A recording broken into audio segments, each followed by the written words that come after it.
আজকে তোমাদের সাথে একদম ইজি কুইক আর হেলদি একটা ব্রেকফাস্ট, খুব কম তেলে তৈরি কিন্তু প্রোটিন রিচ একটা ব্রেকফাস্ট তোমাদের সাথে শেয়ার করতে চলেছি।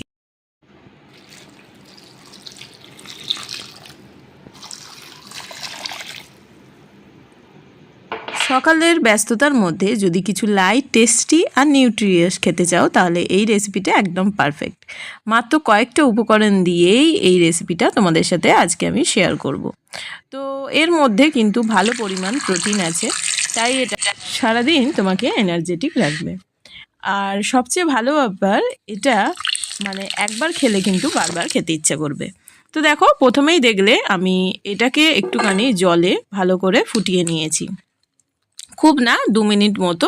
একটুখানি এটা ফুটে গেলে তো সোয়াবিনটা আমি ঠান্ডা জলের মধ্যে ভিজিয়ে রেখে একটা বাটিতে জলটা পুরো একদম চিপে নিয়ে একটা বাটির মধ্যে কিন্তু দিয়ে দিচ্ছি। এর ভেতরে কোনো রকম যেন জল না থাকে। আর ঠান্ডা জলে ধুয়ে নিলে সোয়াবিনের মধ্যে যে একটা স্মেল থাকে সেটাও কিন্তু থাকবে না। তো আমি দেখো ধুয়ে নিয়ে এটা একটা মিক্সার জারের মধ্যে দিয়ে এটাকে ব্লেন্ড করে নেব। একবারে না হলে এটাকে দুবারে ব্লেন্ড করে নেবে।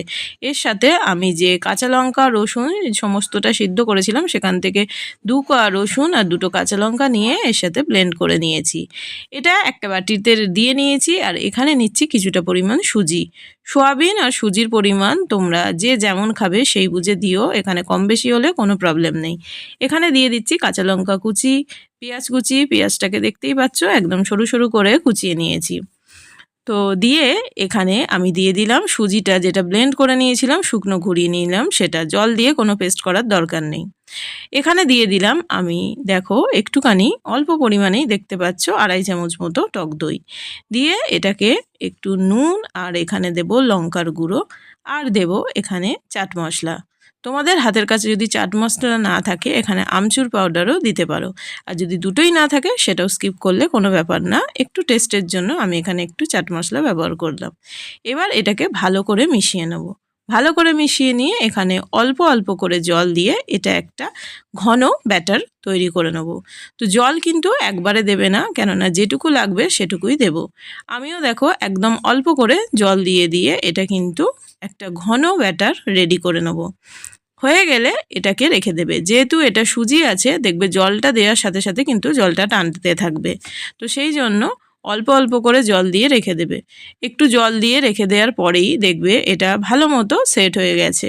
তো দেখো এরকম হয়ে যাবে খানিকক্ষণ রেখে দেওয়ার পর। এখানে আমি কিছুটা পরিমাণ বাদাম মিক্সার জারের মধ্যে নিয়ে নিয়েছি। আমার এটা এমনি ড্রাই রোস্ট করা আছে।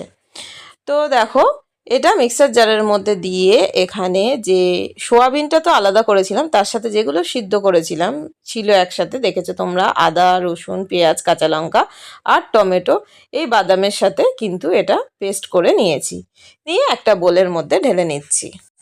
বাদাম আর টমেটো দিয়ে যে চাটনিটা আমরা বানালাম সেটা রেডি হয়ে গেছে। এটা দিয়েই আমরা কিন্তু সোয়াবিনের যে হেলদি ব্রেকফাস্টটা রেডি করছি সেটা কিন্তু আমরা এটা দিয়েই খাবো। তো এর মধ্যে একটুখানি জাস্ট নুন দিয়ে দিলাম। তো তোমরা এখানে পারলে যদি তড়কা দাও তাহলে তেল দিয়ে এখানে একটু সর্ষে আর কারি পাতা দিয়ে ফোড়ন দিতে পারো, কিন্তু আমি কোনো তড়কা লাগাবো না, আমি এরকমই আমি খাবো। তো দেখো তেলটাকে একটু অ্যাভয়েড করার জন্য এখানে আমি ফোড়ন দিলাম না, তোমরা যদি মনে করো দিতে পারো। তো দেখো কড়ার মধ্যে আমি অল্প করে তেল দিয়ে দিয়েছি। দিয়ে এবার যে ব্যাটারটা রেডি করেছিলাম সেখান থেকে ছোট ছোট নিয়ে এইভাবে ফ্রাই করে নেব। এটাকে তোমরা যদি মনে করো বড় আকারে চিলা টাইপের করবে, সেইভাবেও কিন্তু এটা করতে পারো। তো দেখো এটা হয়ে গেছে, এগুলো উল্টে পাল্টে দিচ্ছি, পুরো রেডি। তো থ্যাঙ্কস ফর ওয়াচিং। সবাই খুব ভালো থেকো, সুস্থ থেকো, টাটা।